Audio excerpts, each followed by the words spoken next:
strongyloides, because it's only strongyloides man, if it goes into the free living cycle, we call it the heterogonic cycle. If it goes into the parasitic cycle, we call it the homogonic cycle. So if you have the PowerPoint from last year, bali na siya. Bali na siya. I-mention ko na po, pero wala na ko na-edit sa PowerPoint. Okay, so the reason why kitawag siya homogonic and heterogonic, okay, for those that are in the free living state, in the free living, they have both male and female adults. So hetero, separate male and female. Homo is just one. Because all those in the parasitic adults, all of them are exclusively female. So only one gender in the parasitic cycle. But they can still produce eggs, even though they don't have a male counterpart. So the females undergo parthenogenesis. They can still produce eggs, but the eggs are essentially clones of nila. Okay, so they don't need no man. So, ang females, exclusively females if it's parasitic lang. Okay, now, eggs, however, you've all seen a strong-gile egg during lab, diba? Strong-gile eggs are oval, thin-shelled, embryonated with late. But that is for strong-giles. We are still in Strongyloides. Genus Strongyloides. And Strongyloides have eggs that are larvated with late. Meaning, as soon as they come out from the female, adult female, they are already larva. It's different from stronggiles that are embryonated, and if you wait after 6 to 12 hours, it starts to become a larva. Meaning, if you got the fecal sample fresh, and you see an egg that looks like a strongile egg but larvated, then it's not a strongile. You have to say Strongyloides. Okay. So this is the parasitic female of Strongyloides. So main characteristic of the parasitic female is that it's very small, only around 10 millimeters long. I have not seen this personally yet. But they do have a characteristically long filariform esophagus. Like the esophagus is more than half the length of the entire body. So 1/4 na lang napilin is just organs na lang napilin. Okay, and you might see the eggs inside their body. It's already larvated. So there are many species of Strongyloides, but they are in fact host-specific, with only a few exceptions that are zoonotic, that has been reported to be zoonotic. And particularly S. stercoralis. S. stercoralis is zoonotic mainly because dogs and cats come host, and because of close contact with humans, they also learn to adapt to parasitizing humans. The most common, at least in farm setting, will be S. papillosus, Strongyloides papillosus, which are in large and small ruminants. There has been reports of S. papillosus becoming zoonotic, usually mga farm handlers victims, but the reports are quite low and sad.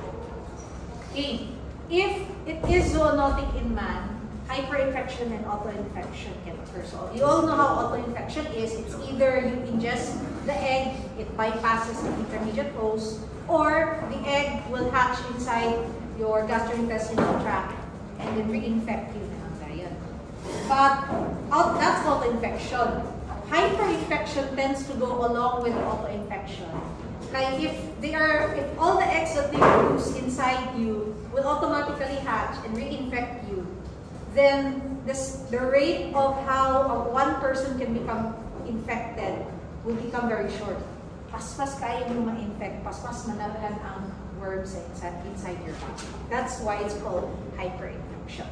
Okay? So their main predilection site is small intestine, with the exception of the one found in avians, which is Strongyloides avium, which can also be found in the cephalopods.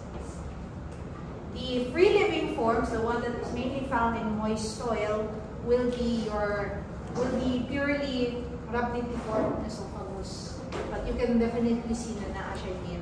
Plus, they are very small. Like, ang parasitic was 10 millimeters. 1 millimeter lang ang female sa free-living. So, you have to be aware. So, how is the life cycle? So, in order to best medyo libog lang, diba? Pagkakong cycles. So I want you to imagine a farm. Imagine any ruminant farm that used to have a stock of a herd in the past, and then wala na karon. It's an empty farm as of now. Maybe in the past, the animals there were in fact infected with strongyloides.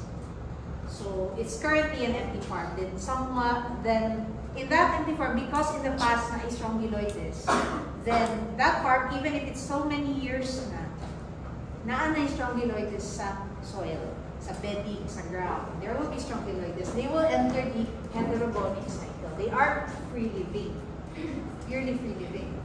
So in the free living cycle, the adults, a male and female, will copulate, produce eggs that are already larvated. The larvated eggs will hatch into L1, which is free living, L2 free living, 3 free living, 4 also free living. 4 matures to L5 and then becomes a adult. They split into male and female. Pag larva pa siya, they are genderless. They only develop their reproductive organs when they molt into L5. So, pag ma-split na dahil siya to male and female.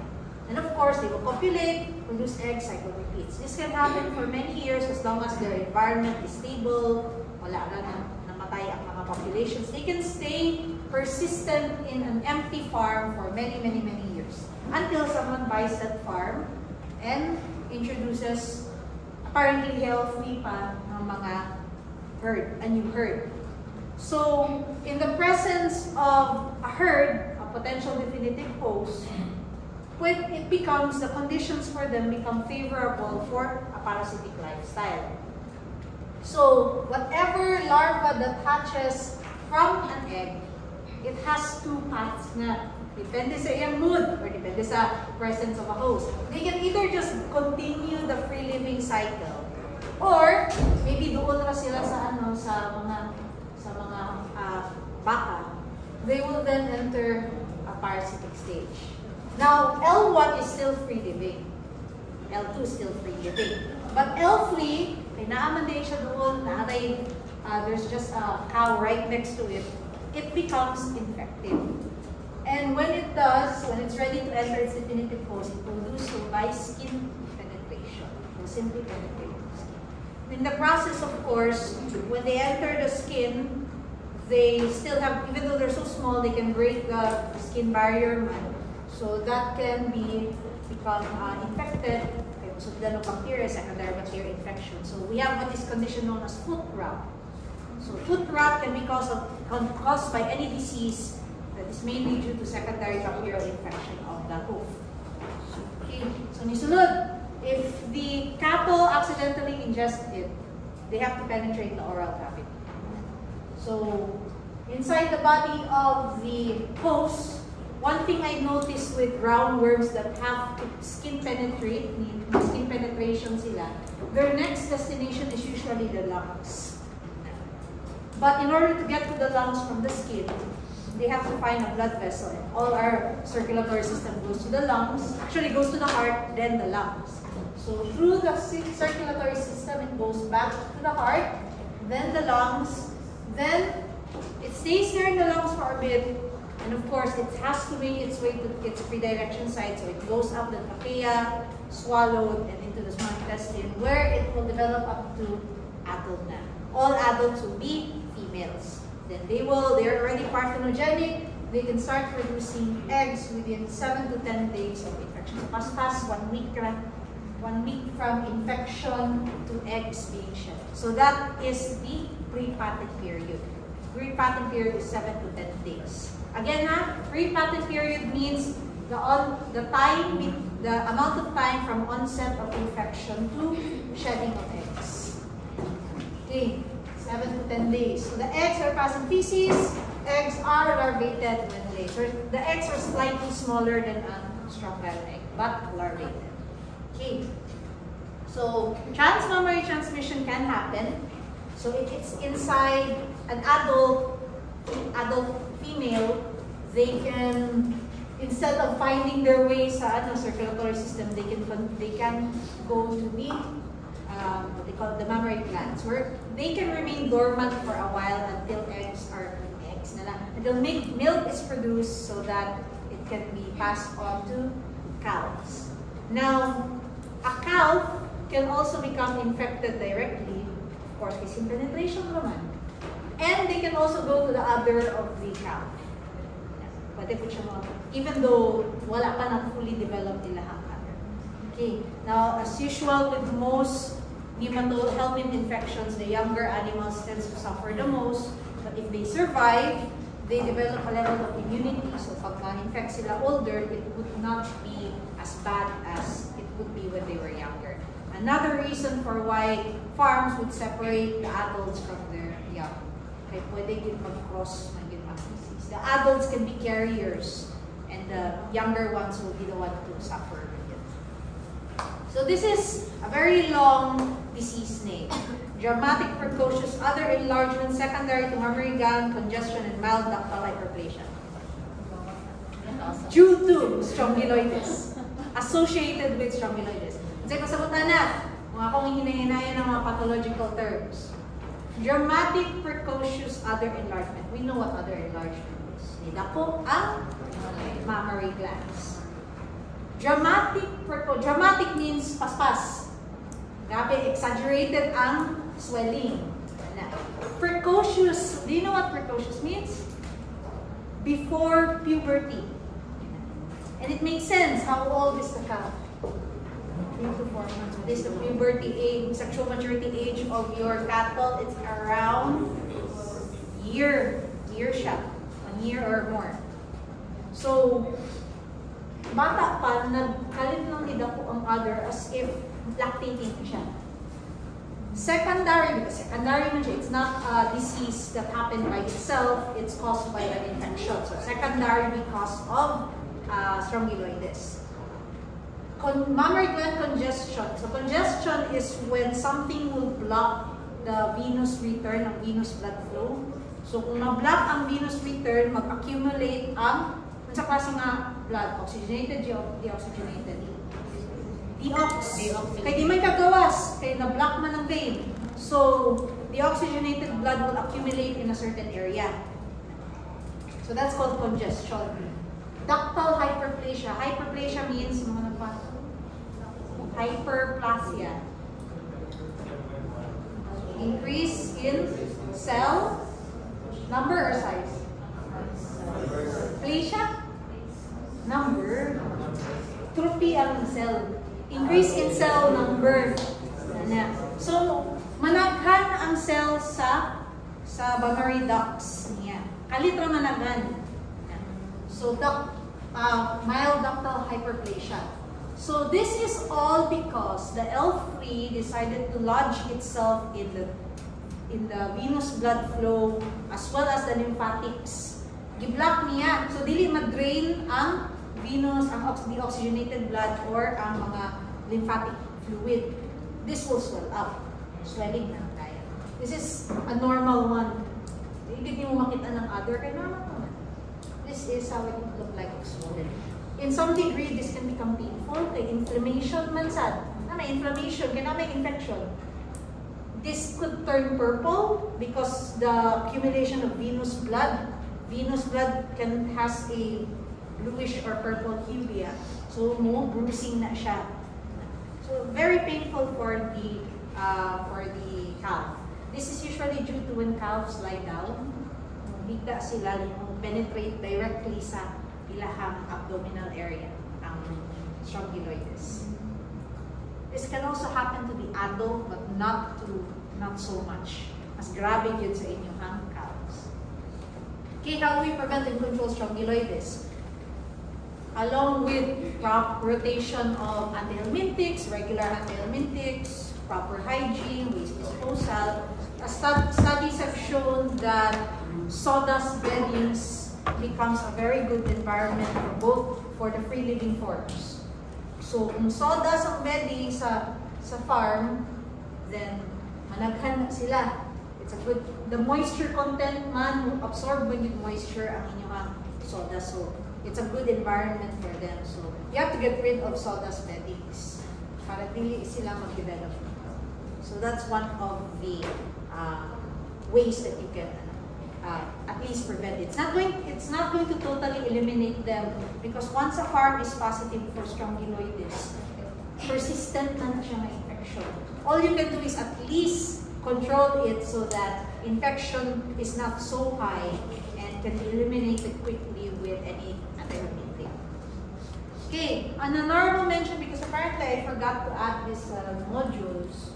Pero I remember this is an important element. Kaysa time pa lang na ako gina-discuss pa lang niya. I don't know why I forgot to put it in the modules. So anisakis. Anisakis, it's still an Rhabditida, pero different family. So have you ever seen atong nigawa sa Facebook last sem at siguro to, na naadang nakitaan worm sa century tuna. Hindi naman nakapos. Pag-open siya sa century tuna, kaon siya ka na wala niya yung init ba? Diretso na niya yung pwede biya yun. Pwede man yun yung panong diretso tuna. Nakita siya na spiral na worm. Mani siya. That's anisakis. This is, sa katong, di ba I already told everyone that there was a student who conducted a thesis na nag-check siya for parasites on freshly caught fishes before di padala sa merkado.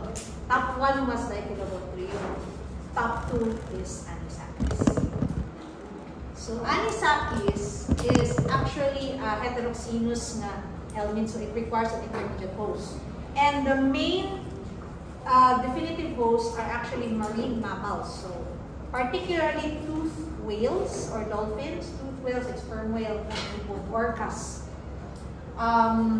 Your any cetacean, and I think it has also been reported in your marine, seals, sea lions, anything that would eat a fish. So that's their definitive host. Their intermediate hosts, however, are small crustaceans known as krill. But, ako na pakita ko sa inyo. So anisakis inside the dolphin, they're actually found in the stomach and the small intestine. Their favorite area is the pylorus. So just in between the stomach and the intestine. They can cause blockage. Pag manangkan sila, they can block the pyloric area. So eggs will be passed in feces by gastrointestinal man. Eggs will hatch only up to L2. And L2, because they're already in water, can survive and it will swim. L2 is the size of plankton, which is the favorite food of krill. So L2 develops into L3, which is infectious inside the krill. Now, IH mani. So if a dolphin were to eat krill, diretso na. Diretso na niya cycle. I forgot to put an arrow here. Dapat may arrow. Diretso na cycle. But krill are very small. And the favorite food, the food of dolphins, actually fish. So, kung saan man piliyon sa dolphin, krill or ang fish? Fish. So that is why fishes are the paratenic host.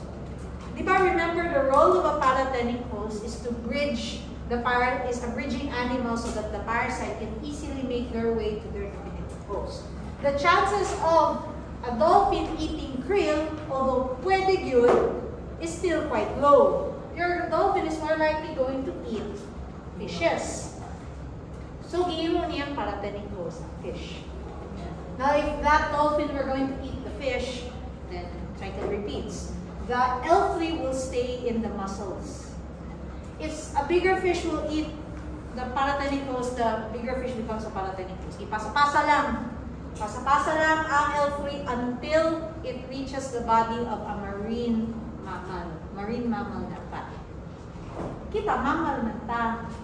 If we were to eat the fish, we do not become a definitive host. We become an accidental dead end host. Ngano? Parehas mo ng tamamal sa dolphin. Apparently, based on our research daw, ang trigger for L3 to become an adult is body temperature. And we don't have the same body temperature. Our body temperature range in humans is different from marine mammals. So, ending, for anisakis, when it enters a human, when it enters a human, para niya, para tenin host siya. intestine, but not in the intestinal lumen. It enters the wall of your intestine, where it will not go to the muscles, it goes to the wall of the intestine, where it will cause an inflammatory reaction. Ang clinical sign, simptomas sa tao is severe abdominal pain. Grabe daw ang abdominal pain. Dili siya maka-diarrhea, dili siya makasuka, pero maka-diarrhea o makasuka ka sa kasakit. Nila. So, if something were to eat us, dira siya pwede. If a whale were to eat humans that is infected, pwede madayon, pero we're considered dead end. Okay. So, you get this, humans get this if you eat raw fish. And for some reason, si anisakis, although this can be found in any fish, tunas, very common siya sa salmon. Sa salmon. Kaysa, kabalong mo nga, no? Ang salmon man yun, kay they can be found in both marine and fresh, kay cross man sila. So mo, nagikan sila sa dagat, dito, nakuha, rin kanon na yun mo. Ito na. Kaya ang di ba, ang sushi na salmon is raw. Lamig man din siya. Pero what, this can actually die from either hot, lutoon ninyo, or freeze dry. So most, ang sa Japan man yun, ang methods nila dito is freeze dry. Bugnaw din kayo ang ilahang fish. Okay. So this is anisakis. If you were to, the next time mag-ano mong isda, muscle, spiral, ano yung pakipalo na. They don't even go deep. Maklaro na sila, but they don't go deep sa muscle. Kita natin sa surface. You can even use a UV light. Mag-glow sila sa UV light. Kung di mo makakount isda, na sila sa squid. Or one shrimp. Isang papagsugwal, di ba na? This one glows. Yung glow lang siya, UV light. Yes? Now they filter whales. Makauno rin? If possible. Yes, pwede gihapon. But dili kayo siya reported sa kanang mga baleen whales. And if they do, ipod siya, rare man sa kayo mag-necropsy yung baleen whale. Pabutura ba yan ang lawas nila kaysa, they're so big, if they're beach, kailangan sila kailangan ibuto kay, there's no way for you to bury them. Float ba yan sila? Yeah. So, it has not been reported. Sa dolphin siya mainly gina-report or smaller na cetaceans. Kaya dali rin necropsy man yung sila. This is standard ginabuhat sa DENR. Every time na ay beach na dolphin na mamatay, they really have to do necropsy. Usually makakolect din sila. Saan pakibaw? Ito dito. Okay. So this is what it looked like. Ado, muna din siya ascaris. Muna siya ascaris sa ano. 2%.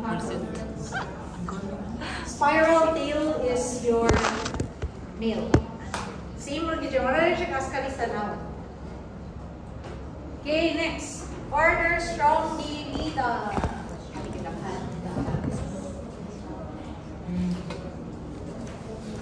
Okay, a big group with mostly parasitic forms. And kanisha, they do have free-living phases. So in there, but it's different from Strongyloides because in Strongyloides, bulag si parasitic and free-living na cycle. For them, in a single cycle, part of it is free-living, and that's usually the larva. The larva is usually free-living, and the adults become parasitic. The mode of infection depends on species. They are usually of ingestion, and some of them by penetration. Okay, if you find the adult, their esophagus will always be bulb-shaped, pero ang inyong larva will have the rhabditiform. Okay, your Strongylida are your strongyle worms, which produce the strongyle egg, and they're also known as the bursate worms because they're males who present with a copulatory bursa, which is a modified, enlarged, caudal allele. Okay. So, most of them monoxenos, I think, wala kayo reported na ay intermittent. I think towards na sa end na either. Okay, number 1.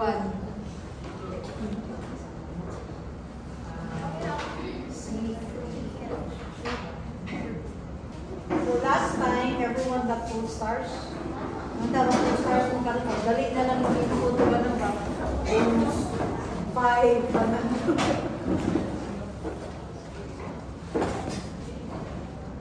Okay. Number 1. This egg was seen in a fecal sample of sheep. What is the genus of the roundworm that produced this egg?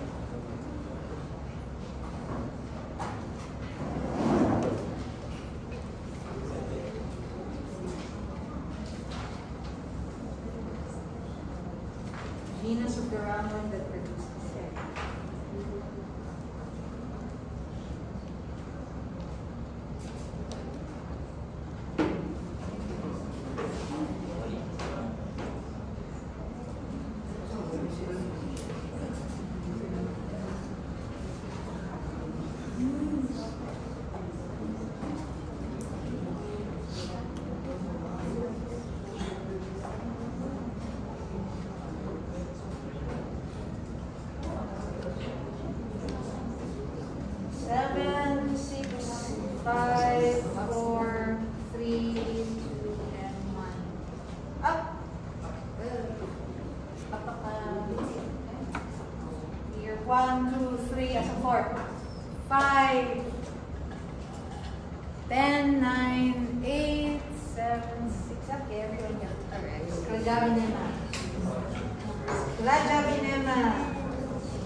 Very specific si, ano ha, si pinworms, always so specific. So, Scrojaminema for small ruminant, Enterobius for primates, Oxuris for equines, Phasalurus for lagomorphs, may kulang. Syphacia for rodents. Okay. Okay. Family, let's go to the first family. Strongylidae. So, maglakot tayo ng kay strong. So, ganina, Strongyloides, order Strongyloides, family Strongyloides, genus family Strongyloididae, genus Strongyloides. Diri, order Strongylida, family Strongylidae, genus Strongylus. Strong. Very strong siya. Okay, Strongylus is sila kamay. They're around this length. They are very thick, rigid, and around reddish color because they're actually bloodsuckers. So if you find them fresh, they would be red in color. They are known as your equine strongyles. At least kanila na genus. Equine strongyles or the equine nodular worms because their predilection site is in the large intestine. They actually enter the wall of the large intestine and form a large nodule. That's why they're called deep nodular worms. If we do have a specimen of this, ako tayo ipakita sa inyo as part of identification activity, but what i-omit na lang ako kay so old na siya, degraded na. Last year, duha sa ilahan na putol in half. So, murag na ako may nabilin enough for 5 groups, but I didn't want to include it namin kasi wala na ako sa Strongyloides. So, ako na lang i-omit, but if you were able to see it, then you put it under the microscope ang anterior end, you will find leaf crowns. Okay. They also have a well-developed buccal capsule that you can actually visibly see. If you put a flashlight, a pen light, and ibutang niyo ang worm sa taas, because it's hollow man ang buccal capsule, you will see that the appearance of the buccal capsule. Okay. So, L3, once inside the definitive host through ingestion, is highly migratory. The migratory route depends on species.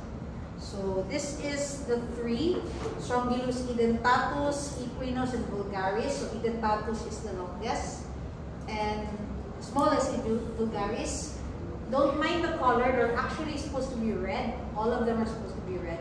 Preserved naman ang duwa, so brown na. But they are all red because of being bloodsuckers.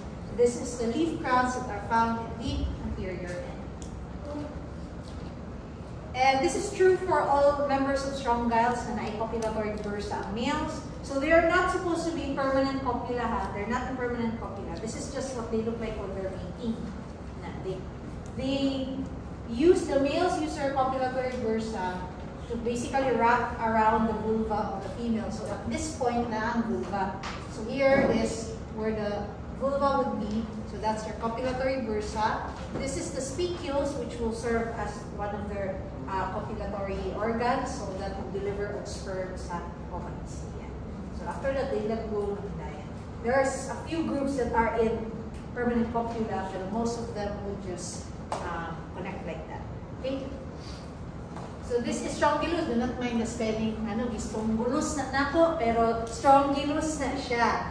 Strongylus. So this is what I mean by having a very prominent buccal capsule. It's more, you can appreciate it more if nakamount ang specimen.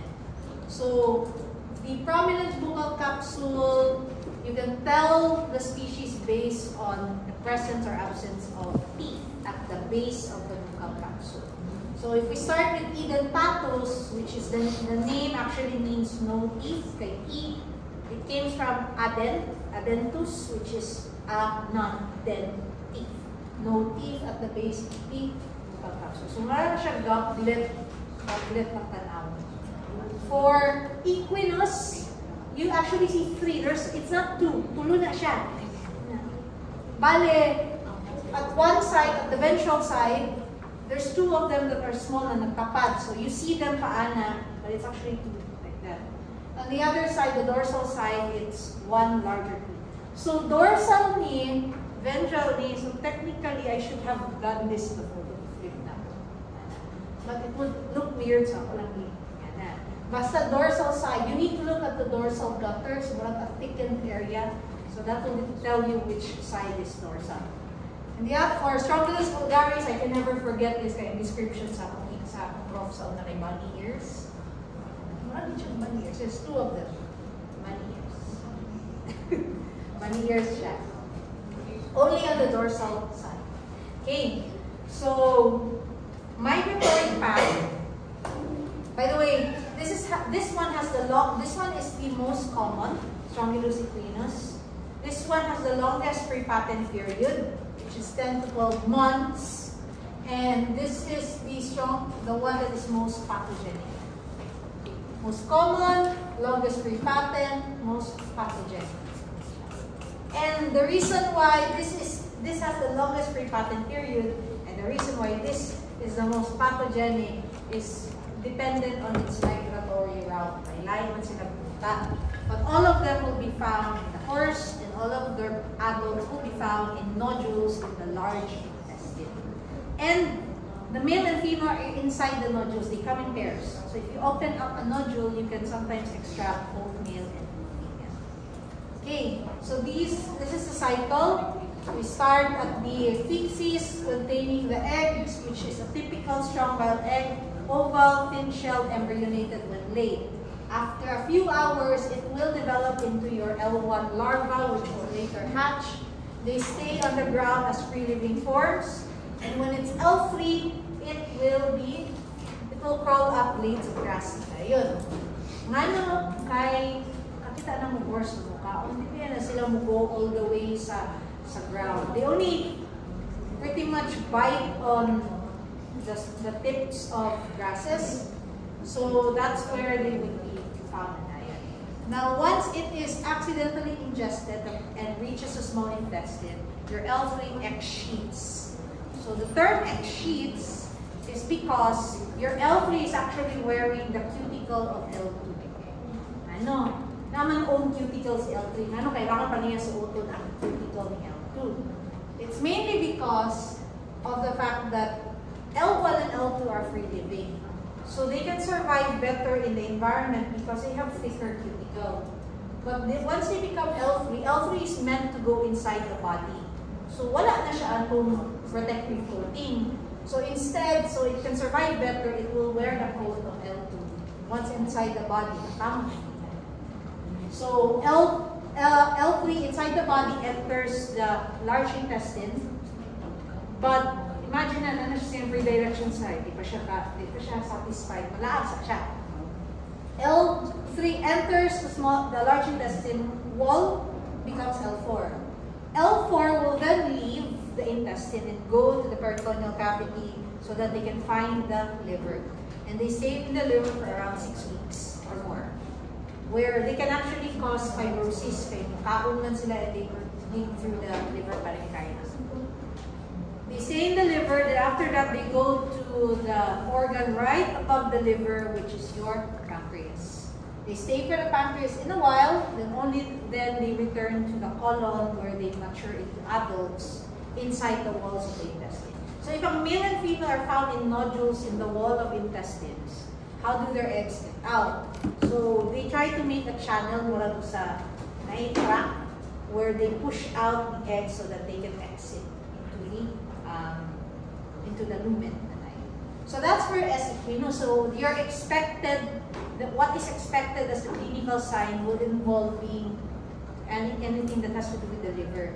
So jaundice, hepatitis, but mainly they can die from the cirrhosis, severe cirrhosis of the liver. Pancreas, sometimes it happens, sometimes na ay clinical signs associated with the pancreas, but they don't stay there very long, so for S. edentatus, the migratory path is similar. The life cycle is similar. The migratory path is slightly different. Instead of going into the pancreas, they leave the liver. Then they go to the right abdominal flank. So the liver is on the right side of the body, diba? So diretso lang right abdominal flank. It's this area of the horse, and they can go to the peritoneal wall. They can go to the muscles, the fats, the subcutaneous tissue, basta sa right side of the horse. And kadako sa horse. So they have so much space to travel. Now, that is the reason why they have the longest pre-patent period. Kailangan kayo sila lugar i-explore before they will actually go back to the colon to form nodules and become adults. So dagan kayo siya agi-anan. The longest pre-patent period. S. vulgaris, the life cycle is, the migratory path is a lot more simpler, pero maupod ang rason nga na siya ang pinaka-pathogenic. It does not go to the liver, it penetrates the wall of the large intestine and goes to the nearest blood vessel of the large intestinal system, which is the mesenteric arteries, or the cranial mesenteric artery, along with the branches niya. So, in the mesenteric artery, the larva will stay in the lumen. They will feed in the walls and the endothelium of your artery. And when they do so, imagine unsay mahitabo. Unsay mahitabo kung na-damage ang artery. So, review ka gamay sa inyong histo, unsa ang blood flow sa artery? What is the blood flow in your arterial system? Paspasin na. Ang wall niya, nipis ba ka?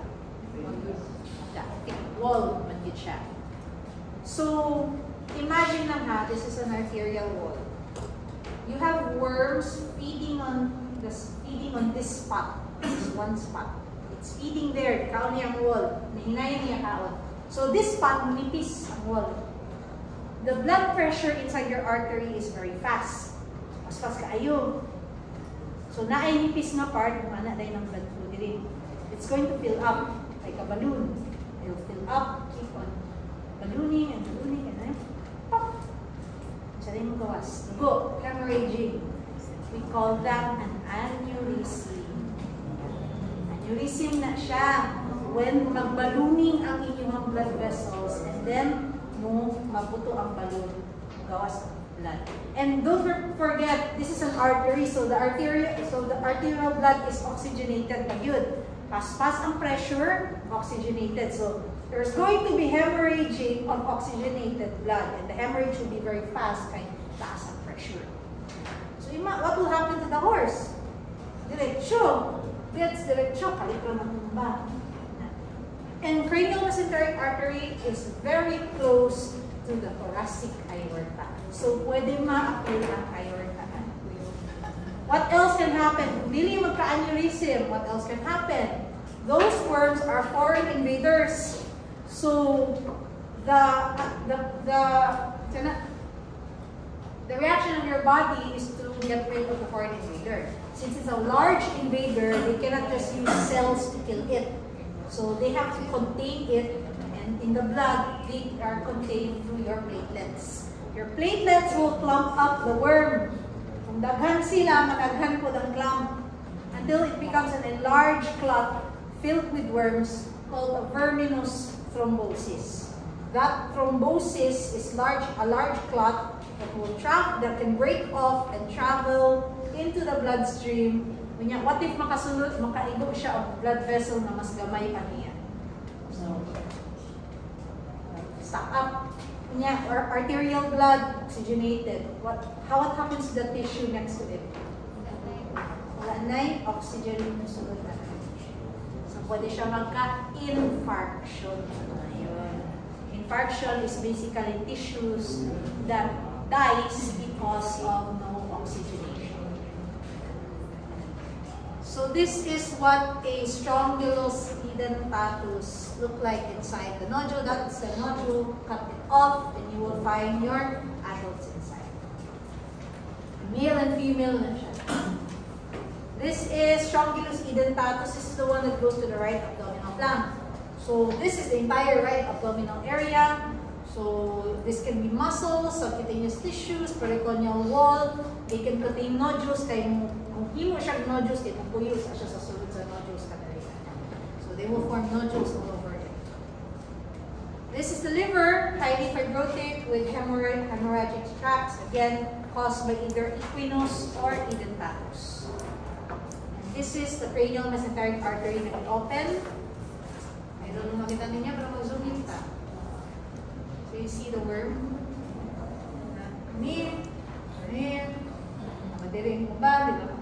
So those are all the larvae of S. vulgaris. Kaon sa tissues sila.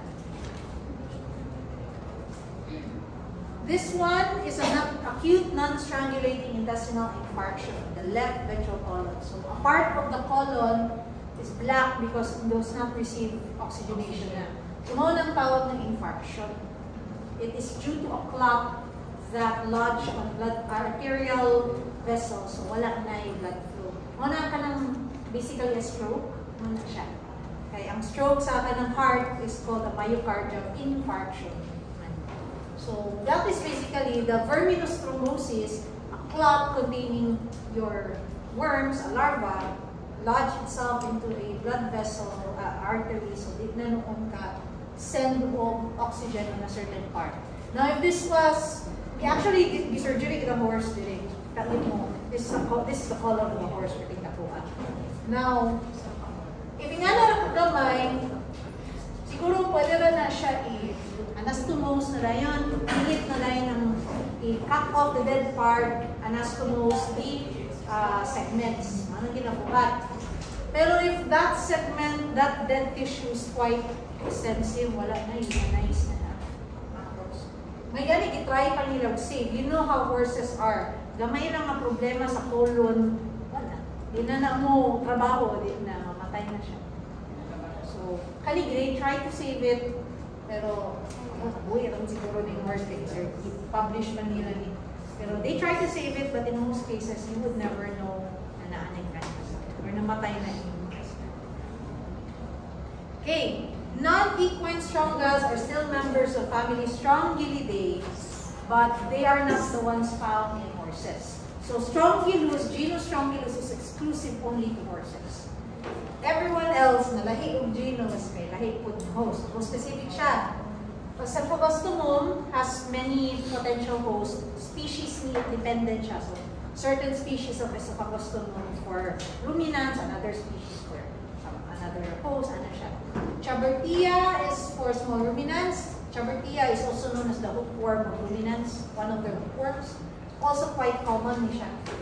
Pigs, Virgulatia, primates, Turdidens, ostrich, Coleostomum. Ang akong i-focus sa dili is Cephagostomum siya. So this is the one na murag Kompleto siya, almost complete yung mga cuticular modifications na siya leaf crowns, na siya cephalic vesicle, na pagkin siya cervical area. And this is the one, this is a nodular worm, a non-equine strongyle or non-equine nodular worm of your cattle.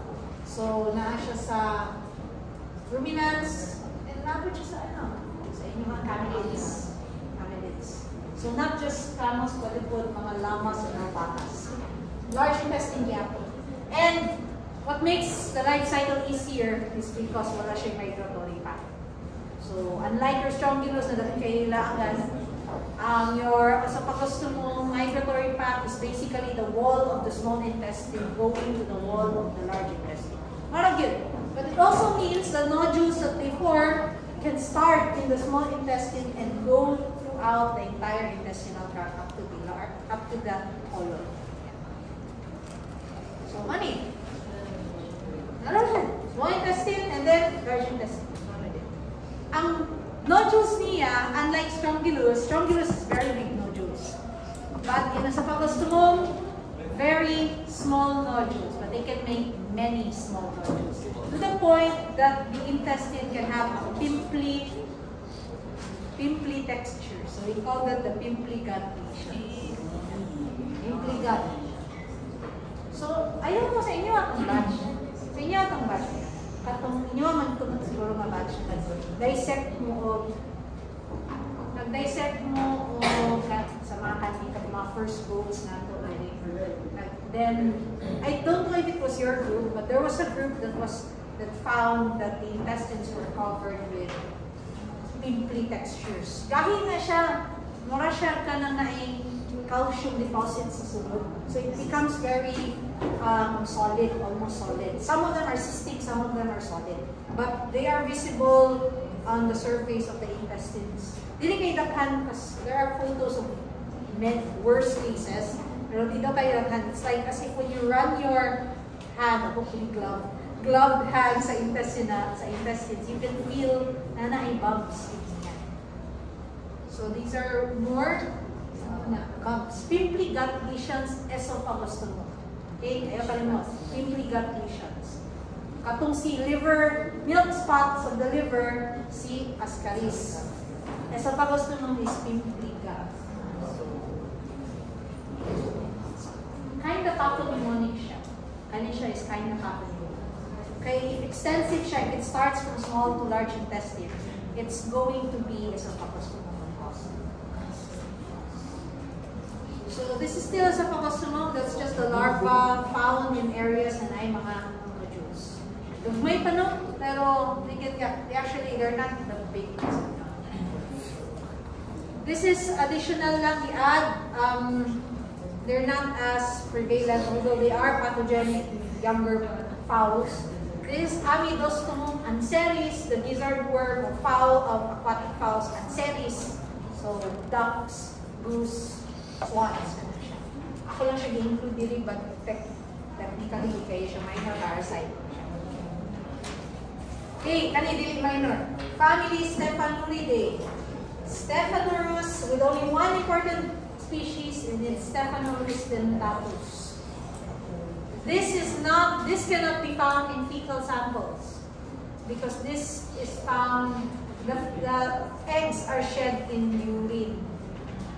And Stephanorus dentatus' common name is the kidney worm of swine, which is actually a misnomer. Okay, technically, they are not found in the kidneys. They are found in the fats around the ureter.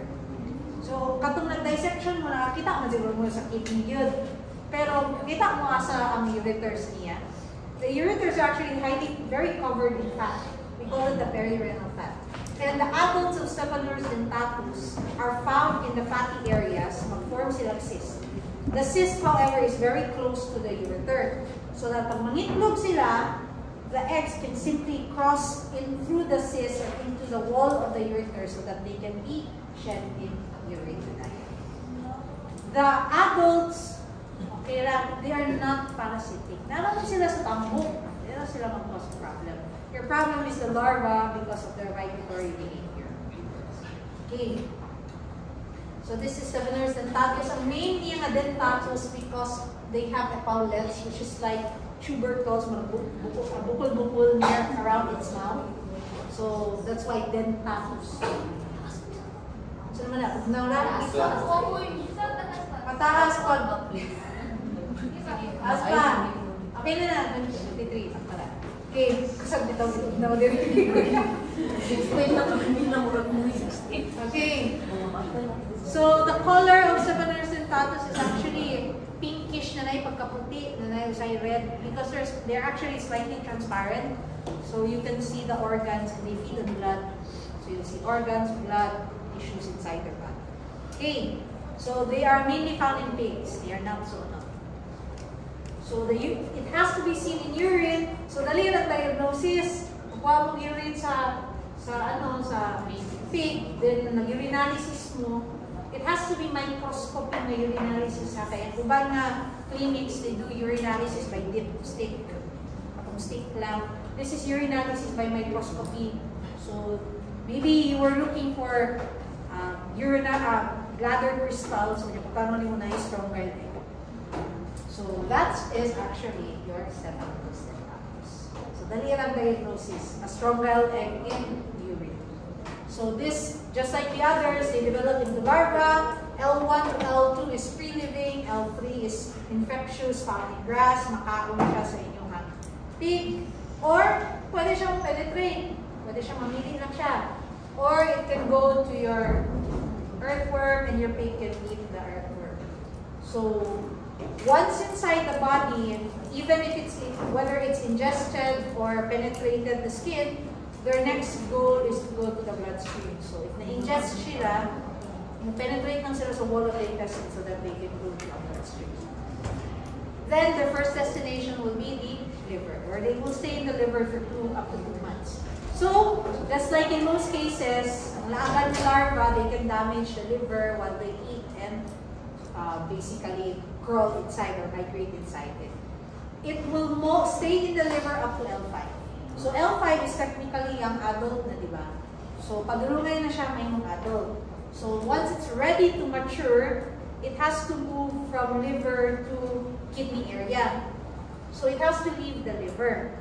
Pero mato siya peritoneal cavity and then find their way next to the liver so that the kidney, so that they can stay in the perirenal fat. But apparently, Staphylococcus dentatus has a very bad sense of direction. So they can end up in other organs. They don't always know where the kidney is. Pero they know it's at the back of the dorsal wall. Naaman diri atong kidney, di ba? What is right in the middle? Spinal cord. So, kung di sila kaabot sa kidney, mato sila sa iyong mga spinal cord. Where they can enter it, and sometimes go up and so they can go to the brain. So this is the perirenal fat, ambok din siya, containing cyst with Staphylococcus dentatus. Sorry, wala ko line clear na photo makita. This is the same thing.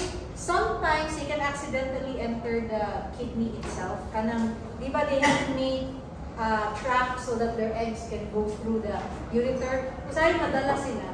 So they can go up or down. But usually that's quite rare na. They're mostly inside cysts.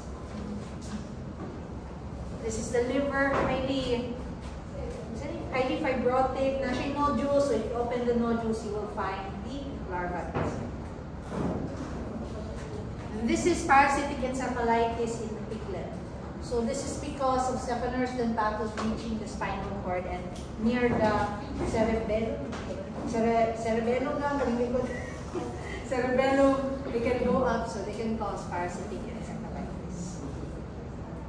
Okay, next, family Syngamidae. So, not found in the gastrointestinal tract, but the eggs are shed in the feces. They are found in the respiratory tract, upper respiratory tract, so meaning eggs can be swallowed back into the intestine and pass in feces. So these are red-colored worms because they are in fact blood feeders, and they have a rather weird appearance because with the exception of cyatostoma, these two comes in the male and female are in permanent copula. Since the female's vulva is very close to the head, the appearance will be, when they connect, the appearance is Y shape. Y. So, Tituluca species, cyatostoma is mainly found in aquatic birds. Nasa yan pangalan ko, they have redirection site, but it's found in the bronchioles, so upper respiratory tract. And then nani, spelling, Syngamus trachea, yun yung tracheas, trachea ni. And then kani makalakot. Feel na nila ka wrong spelling ang nalunan sa PowerPoint. Dapat duwa ka mono. Monogamus laringos. Wala kayo mo. Mamomono. President ko ay mamomono. Leader ba? Mamomonogamus. Isang leader. Ano siya? Yan ba ka ma-recall? Mamomonogamus kay niyahang host kay mammals. So, mammals. Mono is because isa sila kay ang male and female fuse. Same po sa gamus kay gamus may marriage. So, monogamous siya. Mamo kay mammal, monogamous kay di siya magkakalain. Same with syngamus is fuse. Syn is to fuse. Gamus is marriage. So, syngamus, na-fuse siya. So, this is for mammals, kaya na siya mamo. Ang syngamus is for your avians. So, this is what they look like. Permanent copula, Y-shape. So, Syngamus trachea is known as the gapeworm because it causes gapeworm disease in your birds, any type of avian. There's even a report of gapeworm disease sa ostrich. So imagine ang ostrich mag-gapeworm. So ang gapeworm disease, it's called gapeworm because they have to spread their neck, open their mouth, and gape their mouth. So it's either called gape disease or gapeworm disease. Okay. So this affects young birds, including chickens, but pag the chicken is older, they have immunity. This is another reason why you separate the chickens from the turkeys. Okay, if chicken, only the younger ones are affected, the older ones become carriers. The turkeys can become infected at any age. So dili pwede ang older chickens and turkeys. Okay, redirection site of course is in the name trachea. But they can go down to the bronchioles and they can go up to the nasal cavity. For ulangan gyapon, monogamous laringos. Kay this one is for mammals. The predilection site is trachea and larynx. And medyo unknown pa yung life cycle. There's still missing pieces, but they say it's technically the same as syngamus, but again, it's not well studied. Anyway, it's not as pathogenic. There's even one reported in elephants. Monogamous indicus sa elephants. Okay. So life cycle. So si Syngamus trachea, typical strongal egg but with a modification. So you can see more like a strongal egg, oval, thin wall, abbreviated when laid, but they do possess bioperculated shell. So na-eye operculum on each pole. Very small but visible enough na siya. If you see that, then definitely strongal na siya. Syngamus na siya. So if you become larvated, then it doesn't hatch. So it will only hatch when it becomes infectious. But if it hatches to L3 before it is ingested, kailangan ma-ingest siya as soon as possible. This cannot survive outside the host. Kailangan makaon ni siya as soon as possible. Mao na mas gabong chances if the chicken consumes it inside the egg.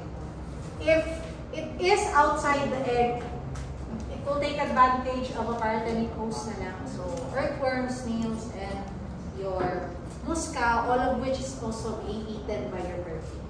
So once inside the turkey, it goes into the bloodstream, it penetrates the walls of the intestine, goes into the bloodstream, goes into the lungs, alveoli, develops there, then goes up in trachea where they will tear up and then feed on the blood. So if you ever see a chicken with signs of gapeworm, by the way, kung mag-gaping ng chicken, mag-asphyxia siya, that's not always caused by gapeworm disease, ha? Okay, any disease that can cause chickens to have difficulty breathing, wala gid sila, mo gape gid sila. So, you just have to rule out bacterial or fungal infections first. But if mag-necropsy mo, kaya wala man nabuhaton sa farm, sakit pa yun, necropsy. Just open the trachea, you see red, Y-shaped worms positive. So this is what it would look like. Nakita ng picture na ng anak na dito ang neck. Okay, nag-isip na siyang tinawa. So this is basically asphyxia na siya. Then this is when necropsy, so you can see the red worms. Dili na ninyo makita na Y-shape at first until you put it in petri dish with water. Makita ninyo spread man ang male and female, so Y-shape.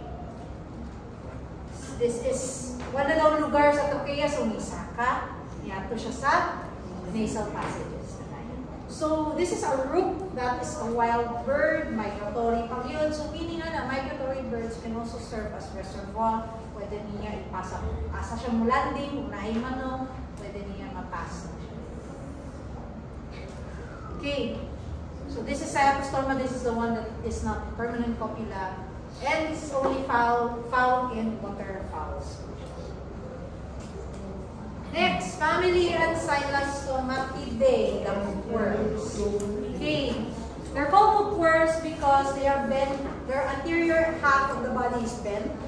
But whenever I see it, dili man siya hook shape. Maybe inside the body mo hook shape siya. I often see them, wala lang, regular worms na. Okay. So, their Ancylostomatidae are hookworms and they are voracious bloodsuckers. Their main predilection site is the small intestine. They have a large buccal cavity and their mouth is covered by chitinous plates or teeth, which they use to bite on the mucosa of the intestine so that they can feed on that. Mapira ni sila. And they also, remember when you have a wound that's bleeding, it heals before it starts eating, clots siya, di ba? To stop the bleeding. But their saliva, the saliva of hookworms possess anticoagulants. So that pag mabite siya, mapalayan lang ang dugo, it will not clot. However, if they let go, kaya pag mabusog sila, they do let go, so you're left behind with an ulcer. That ulcer will continue to bleed. Kaya nakakamay na bleeding sa saliva nila around the wound. So it will continue to bleed. Now imagine so many of them in the intestine. So ang stool of the patient will have blood in it. Okay. So their mode of infection is all skin penetration. So we have four important na genera. So we have Ancylostoma, Necator, Uncinaria, Bunastumum. Necator is the one that is found cosmopolitan all over the world. Ancylostoma Necator is mainly found in the Americas. Una iyang species is Necator americanus. Uncinaria is cosmopolitan but found in colder climates. Wala taani, ikan man diri. Bunastumum is mainly found in cosmopolitan po siya, but cattles man yan. Ruminants. All L3. Number 2. And I think, ayaw answer number 2. This is a bonus. Because, mauna yan akong namali ito. Bonus ni. Number 3 na lang.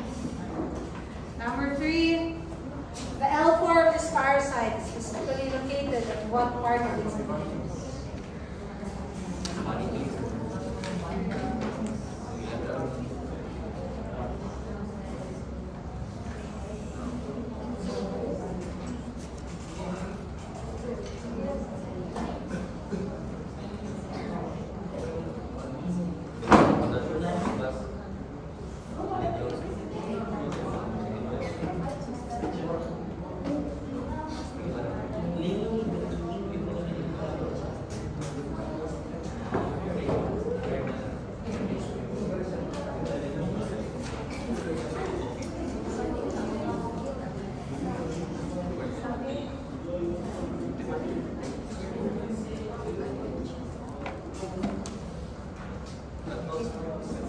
5, 4, 3, 2, and 1. Everybody up. 1, 2, 3, 4, 5, 10. Where's 10? 10, 9, 8. Okay, everyone yan is correct. Cranial mesenteric artery. S. vulgaris siya kay bali ears. Pero pag may description sa uban, pag walay teeth, then that's edentatus. So your answer can either be liver or right abdominal flank. Ang equinus ay, wait, edentatus ako. Equinus is liver and pancreas. Actually, large intestine, liver, pancreas, large intestine. For edentatus, large intestine, liver, right abdominal flank, large intestine. Balik-balik, tuloy mo siya. And last is large intestine, cranial mesenteric, large intestine. Okay. Okay. Then, ano siya? Ancylostoma caninum. Pinag-common na kumakitaan. Ancylostoma caninum, the hookworm, and the largest hookworm, and it is found in canines. So if ever you see a strong-willed egg in a dog, your answer should always be Ancylostoma caninum. Okay. Really difficult to identify if I just show you Ancylostoma caninum without Ancylostoma SPP without context as a young host. Di na ninyo ma-identify because all of them are host specific. If I tell you the host, ikaw sa earring, then you answer Ancylostoma today for me. Ikaw sa kaninga host, may Ancylostoma. But no context, you just see it, it's not enough. So if you want to really identify it, you have to look at the head. So this is the mouth, the buccal capsule, and the chitinous teeth at its opening. This is the one that bites. Muna yung kung bagbira ni sila.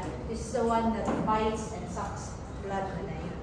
And the description is a pair of 3 teeth on the ventral margin, which is weird, kinas taas.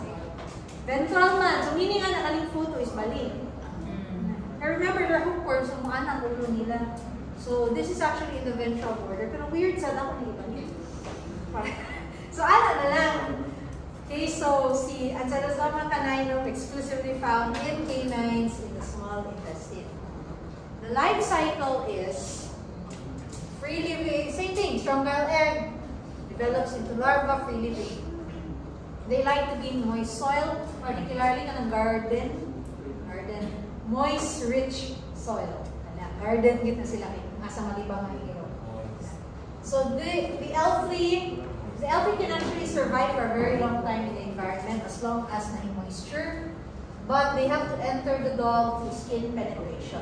If they are accidentally ingested or placed on the mouth, penetrate siya sa buccal cavity. So, sunod na siya, penetrates the bloodstream because skin penetration sa iyang destination is lungs. It will develop in the lungs for a while. So, muna ang reason na some of the clinical signs of dogs, puppies particularly, mild lang siya natin. Then, because na naman siya sa lungs, pag ready na siya to go to the small intestine, it has to go up the trachea, swallow, small intestine, become adult, produce eggs, cycle repeats. Now, if timing that they enter the female dog, then the L3 that enters the skin, they don't know, not all of them will reach the lungs. Some of them will go to either the mammary glands or the wall of the uterus. Regardless if lactating and pregnant or not ang dog, bahala bata pa na. As they can go to the mammary glands and be inside the uterus for a while. They will stay dormant. Dormant sila, matulog sila. Until that dog becomes pregnant. Pag pregnant na siya, it's still dormant. Nara siya sulod sa uterus. And then, pag manganak na, mag-whelping na, that's when mumata na siya. Then, when the puppies come out, when they come out the cervix, break man ang ilang placenta. So that's when they will skin penetrate the puppies. they cannot cross the placenta. They cannot enter the puppies while nag-develop pa, while intact ang placenta because they're intrauterine. They're not transplacental. They're too weak to cross the placenta. Intrauterine means inside uterus. They just stay inside the uterus. They skin penetrate the puppies when the placenta breaks. Mao na, tanaw prepartum period, it's still 2 to 3 weeks. So meaning na 2 to 3 weeks ang prepatent sa puppies, it's the same amount of time. That's the earliest time to give a dewormer rehab. What if really successful, wala successful na kasulod sa puppy? Because the chances of them going to the puppy is still 50-50 yeah. But they are in the mammary glands, so they can also cross the milk and be transferred through lactation. Nara na kung kinsay successful sa ilahan. So again, the reason why 2 weeks is the youngest to give the dewormer to puppies. Okay. Now these are the other ancylostoma. Ang estudyante pa ko, ako na siyang ginaano. Si Canainum tubiforme, duodenale, Braziliensis, Ceylanico. Si Canainum tubiforme, duodenale, duwara sa duodenale. Brazilians is weird. Kaya ako mismo yun na, pero side lang. One is teeth. These are 2. But the other one is so small, it's like a bump. So, marag ana. And then, sa Ceylanicum, ang mas klaro iyahan, diba niya?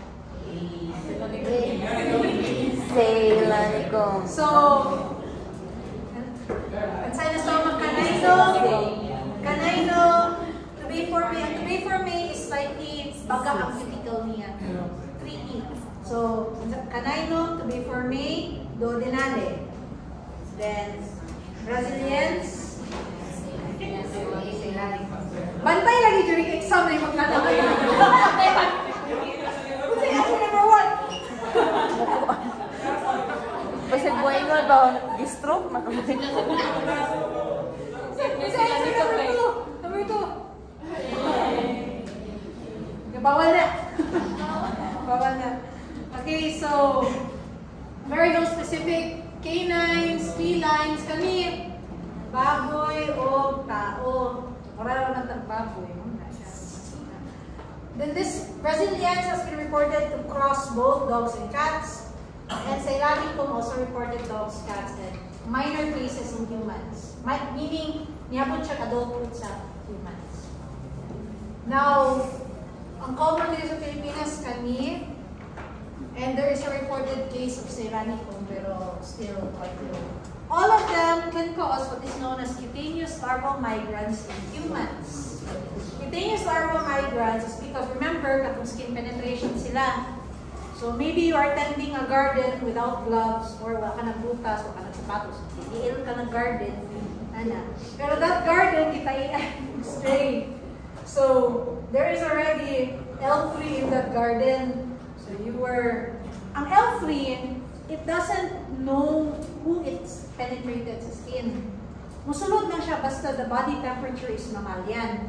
Now, swerte-swerte na lang, if it's not a dog, then it will quickly be killed by the immune system of that other mammal, including ours. But they leave behind evidence na musulod siya sa body. So when they penetrate the skin, they're only in the skin, mo na cutaneous. Crawl na siya sa imong skin. They damage the tissue, so they're going to leave behind a track. Murag track na siya. Kung asa siya ni Agi, that will become inflamed. Eventually, your own immune system will kill it. But remember, a sign that your body is fighting infection is inflammation. So, mamula na. And that's extremely itchy. Kabalujud ko ng itchy na because that has happened to me. Pagkabata na ako. Sorry, wala ko ebidensya kaya ako smartphone sa mga panahon. So it was such a small, na siya sa kuto. It was so small. I lived with 13 dogs while growing up man yun. So, mga wapay uso ng deworming. Di pa man niya kabawaan na. So I noticed na naimurag, Ano sabi? Ang yung description is worm-like, pero it's not moving. Wala siya. I thought it was just a scratch. Kato kayo siya, kanang uncontrollable na itching ba, even when you can't see, it's so small. Eventually, it disappeared 1 week pa. Pero if I later found out about it, nag-vet ko, amunay na, kinagpakita picture, it really looked like a photo, but smaller. And the risk of that is if it's extensive, infection. Because you can break open the skin, secondary bacterial infection na rin. Mamatay na siya mga 1 week or 2 weeks, depende on severity. But it's going to be extremely itchy, and the itching will put you at risk for infection na rin. Ha? Hindi kay, naka siya sa ilalim sa skin. O, naka siya sa skin. So, this only happens, by the way, if the one that entered your skin came from a species of hookworm that does not have humans as a DH. Non-cutaneous larval migrants only happens when you're infected with non-human hookworms. Pero if duodenale entered your skin, wala yung reaction because duodenale knows how to stay away from your immune system. So, hindi siya mamatay. Diretso na siya sa lungs tayo. So, but if you have it from tubiforme or the other non-human ones, so that's how you get cutaneous larval. The others, in the Americas, we have Necator americanus. They do not have teeth. They have plates. Plate, plato, Dua ka plato sa taas. Well, technically sa ventral. Bali naman yung picture. Uncinaria is also common in dogs and cats, but only found in colder areas. The eggs, the strong-billed egg of Uncinaria is bigger than Ancylostoma, and it is possible in one fecalysis of a dog to have both. I saw photos na mas dako pa. Makita niyo din mo dalang eggs, but the bigger ones are Uncinaria and the smaller ones will be Ancylostoma. Then we have for camelids and ruminants, you have your Monostomo pistico. They can also cause larval migrants, pero mas kani siya, larval migrants kani kaya. So this is the endoscopy of the intestines of someone, I don't know if dog or human, with hookworms, the adults. So you can see na hemorrhaging, may bleeding, may ulceration. So dagan kayo na siya, grabe yun. In my thesis, akong thesis is about parvo, pero I found out na if a patient with parvo is also positive for hookworms, na po ang chances of infection. Okay, imagine i-damage na ang intestinal wall ni parvo, napag hookworm, diarrhea, bloody diarrhea na si parvo, isabay ko si hookworms. Pwede man ka mag-hemorrhage niya. This is basically the medical term for bloody feces, melena. Melena is the medical term for bloody feces. Okay, so, here's the thing. You can tell where the hemorrhage is coming from based on the feces. If it's red, if the hemorrhage is in the large intestine, because the large intestine is so close to the rectum, pag mag-bleed dito, pag magawa sa rectum, mga red pala siya. Pag gikan small intestine, sabi na if it's found in the duodenum, kalayo pa sa agianan sa blood, it has to go through the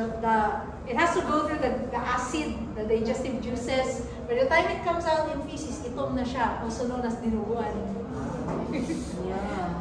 It's basically cooked ang inyong blood. Nahimong itom. Kaya na siya, melena na rin. That's not how dinuguan is made, ha? Naluto lang siya sa digestive juices nito. But it's not always that case, ha? If both large and small intestine is bleeding, then red yun na.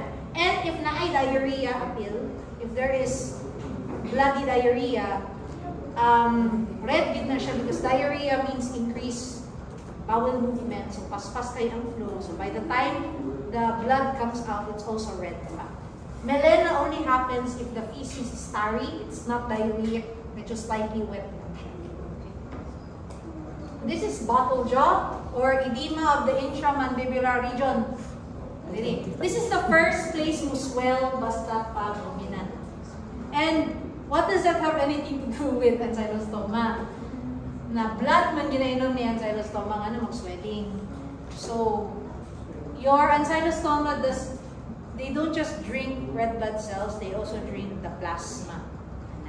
So, plasma is where your blood proteins are.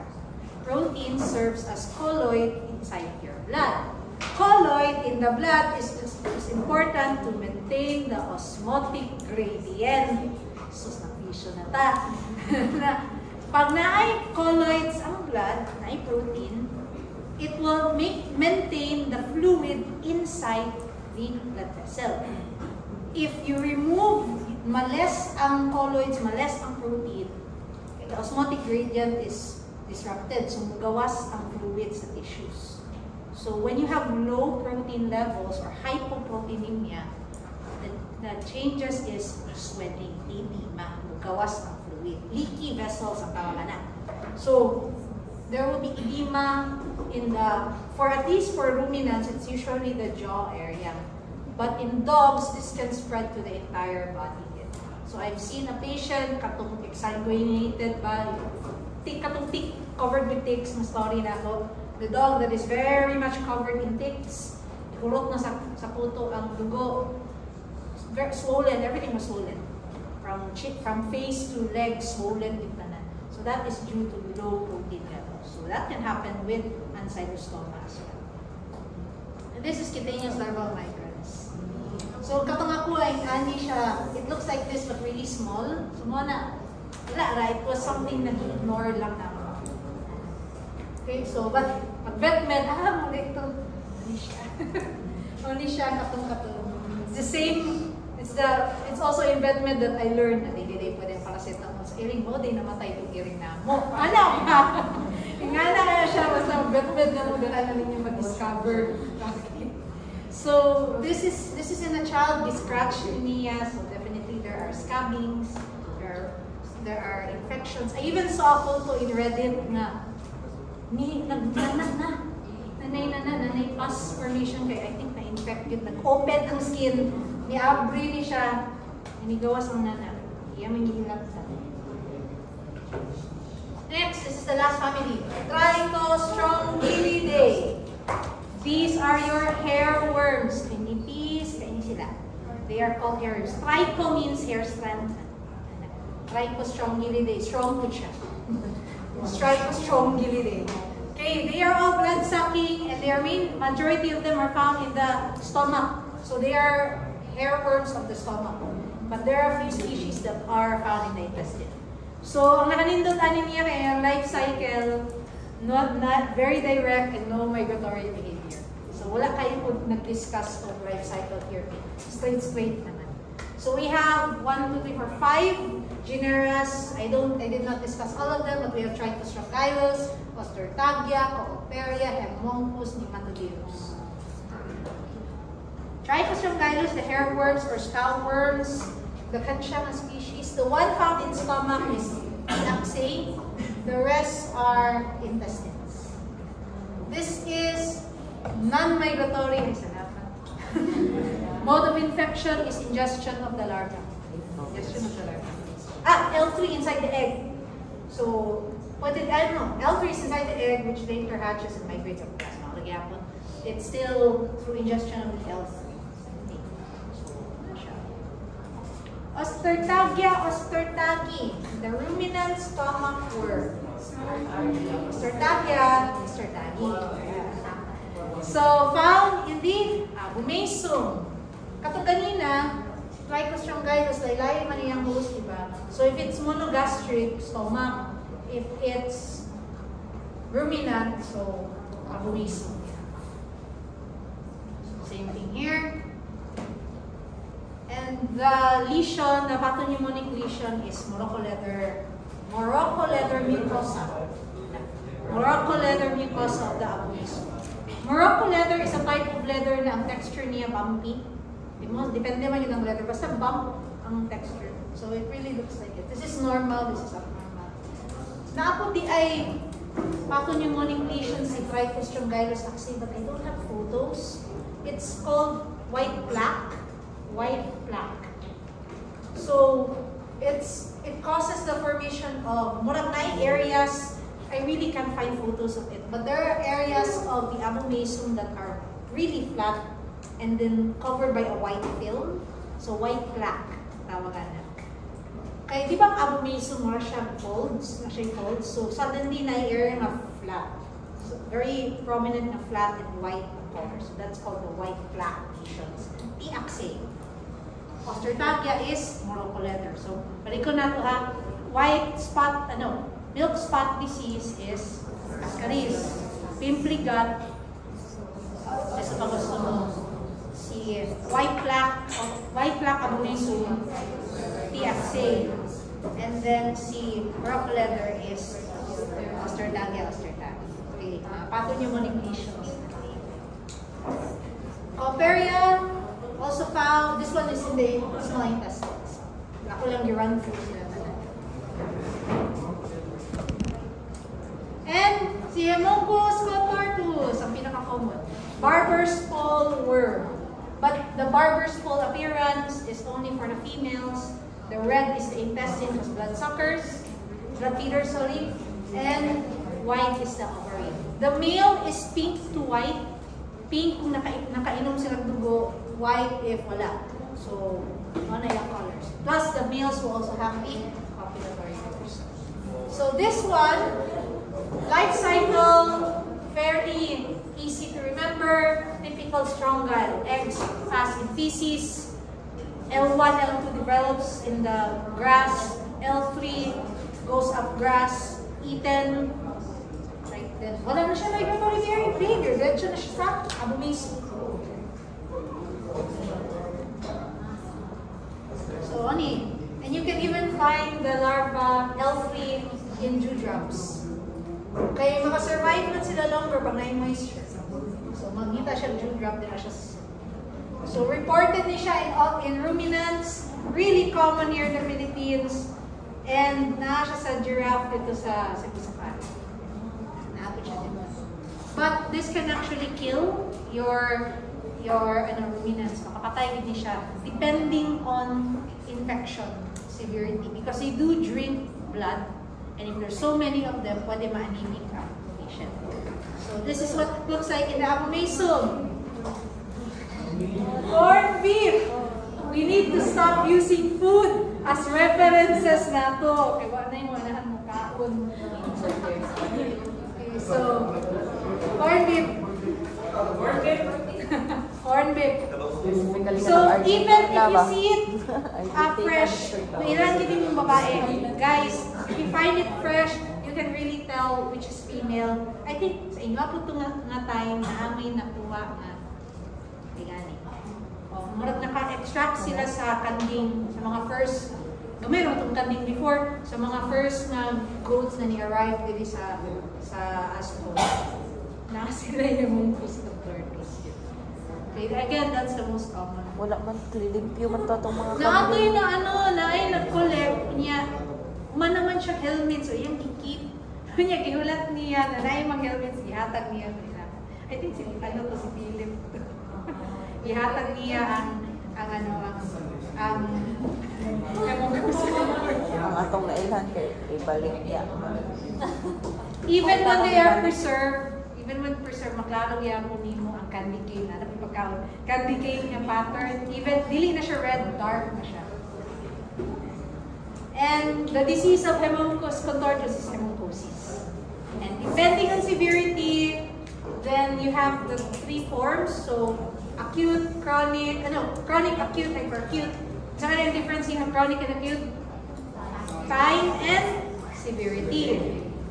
So chronic happens when the animals are frequently or constantly infected, pero whatever infects them, ginagmay ra po. So, they're always infected. Every 2 to 3 months, they are always infected. Kainaan na siya sa area. Again, it's difficult to get rid because the L1, L2 are surviving on the ground and moist soil. So, disik na sila. So, low infections, longer periods of time. If it becomes bad for them, usually it will take a long period of time. Complications na due to being constantly anemic. So the animals are in a constant state of anemia. And clinical signs, medyo wala kayo. They will just be pale. Some of them may not grow properly, may have some degree of slower growth. Their body's not getting enough oxygen, but they can survive. If acute, that happens if there's heavy infections within a shorter period of time. Usually because in an area, in a farm, nalaghan ang cases or nalaghan ang mga free living larval stages. So that is severe anemia, and of course, any degree of hypoproteinemia because they drank too much blood, protein levels also go down. So muna nanay swelling. And you can tell, you don't use the gums sa ruminants to check for anemic status niya kay baga man na ilahang mucosa. So you have to use the eyes. If hyperacute, which is super duper level ni acute, so that happens within 24 hours. Massive infections. Maybe a patch of grass had so many L3 ikaon sa kanding that kaya ni develop into adults inside their body. So that means all of those adults are now drinking blood. And that will lead to super duper severe anemia. So kay severe naman ako yung so kay mas worse. And super severe anemia and extreme hypoproteinemia. Diba? So wala. Meron tayong makita ni mga hayop kay that's not. They have already collapsed. That's not. They might still have diarrhea because when so many of these worms are drinking blood and when they let go, they still have anticoagulants. So a lot of those bleeding will go down through the intestinal tract and come out in feces. Mga black na ang iyang feces here. But then mamatay na din sila. So massive na infection. So in the farm we use, kay di man yun kasi bisitanan, isudsan. So you use the Famacha card which will tell you ang color sa sa iyang mucous membrane to tell you sa degree of kung kailangan na ninyong alert ba anemic na kaya mo normal na adiri then muna siya ang chronic kaya mo yung acute ano yung hyperacute wala ito ko puti na yun. Number 4, the presence of black lesions in the intestinal tract may indicate infection with this toxin.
Okay, everyone got the same answer. Team play ka. Bigger without dash. Uy! 5, diretso na kay last naman. Which among the following is a predilection site outside the gastrointestinal tract? Possible more than one answer.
Outside GIT kay respiratory tract.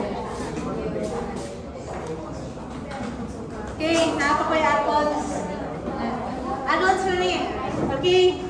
So, alam na mo, a strong-gun egg is very difficult to tell apart. So, your basis only will have to be size and statistics. Because not all microscopes will have a reticle, then you cannot check the size yun. So, statistics na lang. But here is how it would compare. These are not complete ha, mas dagan yun sa luminance. So, but for dogs, no na. And for equines, they have more, but the most common, the most typical strong guile will be Strongylus. So automatic na. For dogs, if you're in a colder climate, anything, the bigger ones will always be Uncinaria. They always go together, man yun. Imposible yun na Ancylus pamaratanan. And then, for cattle, dagan kayo, except for this, obvious. The largest strong guile egg is produced by Nematodeus. Trichostrongyllidae siya. And which is weird because gamay kayang adult, pero it has the biggest egg. Imagine na lang yung female. The female is actually tapering ang shape. Nipis kayo yung anterior end, yung baga iya posterior end because of the bigger eggs. Okay. So again, if you have a fecal sample that's fresh, expect a strong guile egg to be embryonated. If you see it with larvated and assured yun mo na fresh, that is not it's not a strong guile. That is a Strongyloides. Okay. Also Strongyloides, ang size niya kay half. May kay Strongyloides. Pero if you let that sample sit for up to 24 hours, it will develop into a larvated form. Depends din na siya sa temperature, the environmental temperature for optimal development. Kana makadevelop sila within 24 hours is, say temperature para sa incubator sa eggs. Sa kanang chicken eggs. 38, 37, something, 38, nila, same siya. Around that level, 37, 38. Anything hotter, madormant, it will stop developing, di na siya hatch. Anything colder, di na siya hatch. Another, the FECRT. Ako na yung include, ginagawas nun sa words. And I think, I wanted to introduce this kasi naaman yun sa inyo eventually when you reach thesis, ganahan mo mukundaan sa study. So the fecal egg count reduction test is a test to evaluate the effectiveness of an anti-helmintic. Kung okay pa siya, if it's still working, if it's still effective, or is there a sign of resistance? And you cannot do fecal egg count reduction test without McMaster. So McMaster method is a quantitative test na siya. So ihapgid mo of eggs. So the result would be eggs, number of eggs per gram of feces, or EPG of feces. Eggs per gram of feces. Now you can use McMaster alone, pero if you need to perform this, nanglan ni. Only ang slide. It's rather expensive. 2K siguro isa ka slide. And Nashi chamber. So the method is the same as flotation technique, but instead of putting a cover slip at the top, you just collect the surface fluid at the float ng eggs. Then you put it here sa chambers, both chambers. Then you are going to check it under the microscope and count all the eggs in a single, in each chamber. So you add them gayon. So whatever eggs found here, ang total added here times 60. So let's say na 10 diri, na 5, so 15 times 60. That is the eggs per gram. Then if that is just the eggs per gram of that day, on that day, if you're going to do fecal egg count reduction test, na kay protocol. So this is how you would do fecal egg count reduction test. So let's say you want to check if effective ang certain drug. But before you give the drug, you have to check ang eggs per gram in before treatment. So day 0, you collect fresh fecal sample, undergo McMaster method flotation, then McMaster, then you count. Let's say before treatment or pre-treatment, it's 540 eggs per gram. Then you give anti-helminthic. Let's say you gave ivermectin. 10 to 14 days later, usually that's by 10 to 14 days after makatag mo anti-helminthic, mao na iyahang kanang effectiveness niya. Dira na magpakita. So you check again, do the same thing, and get the eggs per gram. So in this example, the eggs per gram post-treatment was 380. So not totally zero. Pero namatay. Naagit ni-reduce ko ang egg count niya. So, but it's not zero. So you want to know if effective pa ang drug. Wala man siya totally nag-zero. How effective is it? So what the results, you subjected to this formula. That is the formula to get the reduction percentage or fecal egg count reduction percentage. So palihog ko, singa, pre-treatment minus post-treatment divided by post-treatment. So 540 minus 380 divided by 3. 380 na po. Okay, percentage man times 100. So, pila man? So, 540 minus 380 divided by 380 times 3. Sorry. Or 540. Pre na nila.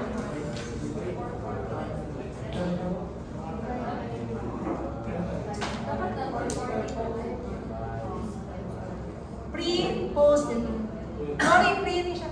Nanalahi ang color. Ha? 29. Ayaw ba? Don't mind the color. Pila? 29.61. 29.61, round it off. Ha? 63. Saan man yun? 30. Sige, 30. Asa man siya ikutang? Asa man ikutang? Diri ninyo ikutang, diri? Ineffective. Pila? 30? 40? 30. 30 would be somewhere here. Pero mas tuol ba siya sa 80 or 0? 0. Sa 0. So, it's not totally 0 man. So you cannot say totally or complete resistance. But you also know that the treatment is ineffective. And it's going to become resistant na. So, dira ang concern. Now, you don't just do it in one animal. You have to have a sample size na napagdagan ng hayop. But they have to be in the same area. So, if let's say you did this on 30 goats in that same farm, unya tanan siya ingani nga range, ang tanan siya around that same percentage, then you can definitely say that the parasite, the particular parasite in that area is already becoming resistant to ivermectin. Mauling give one study sa see for Cebu City iyaha. Dili ra isa ka farm, daghan nga farm basta Cebu City. Mga 30 ka buhok, 30 ka pin na goats pero in different spots in Cebu City. Backyard race tanan, kabalo na ka ng mga backyard farmers. Malito sa agri-vet, di ba mangayo ang presenta ng agri-vet? So, wala pa na kuman ng totally na kuman ng study, defend pa. But, ang iyahang kay namatanan ko sa unsa man, ana sila, resistant na. Naana sa ineffective treatment close to no reduction. Kaya I think ang average, ang mean average sa tanan is naa sa 30%. So all 30 at different places na siya. So it's not just in one farm, in different places. You can use the same method for coccidia, anti-coccidial resistance. Pero lahi ang protocol. But ingana siya. So this is how you want to, if you want to know, especially if you become a vet consultant on a farm, even if you don't have to do it full research, you just want to know anong kaninga treatment is not working anymore. Then you do that. You do a fecal egg count reduction test. And then, that's a reason ano kailangan na ninyo i-change to another anti-helmintic. But before you give everyone the anti-helmintic, you do it again. Okay, basta hindi ay resistant gyapon siya sa isang anti-helmintic. Hindi siya pwede higher dose na siya. Ani man yun, ang ending ani, it could either mean the drug itself is ineffective or mali yung dose. So, pwede niyo ayaw po ng dose. But of course, it has to be based on studies. Kaya kasi pag increase niyo sa dose, sobra kayo, patay na rin. So, you have to base it on studies. Pero, if nga na, well-established naman si ivermectin, resistant naman di ay. In other studies, albendazole, ivermectin, and levamisole compare. Kanan, resistant na. So, that is on certain areas, you can do it in, ang katong study was in Cebu City, in goats, backyard raised goats in Cebu City. Someone else can do it in a different area. Because remember, the animal that is resistant is not the goat, it's not the host, it's the parasite resistant. So maybe here in Cebu, ang mga homunculus diri are now resistant, pero maybe sa laing na lugar, lahi. So nga na muna, depends on area. Yung conduct ang study in different area. Then na yung conduct, na yung collect for the entire Philippines. Wala na yung result. Oo, ayan. Ingana na ang mga thesis. Basi, may ganahan. There is no study in the Philippines for anti-helmintic resistance for ancylostomiosis in dogs. So, na yung conduct ana, pyrantel palmolate ang i-check.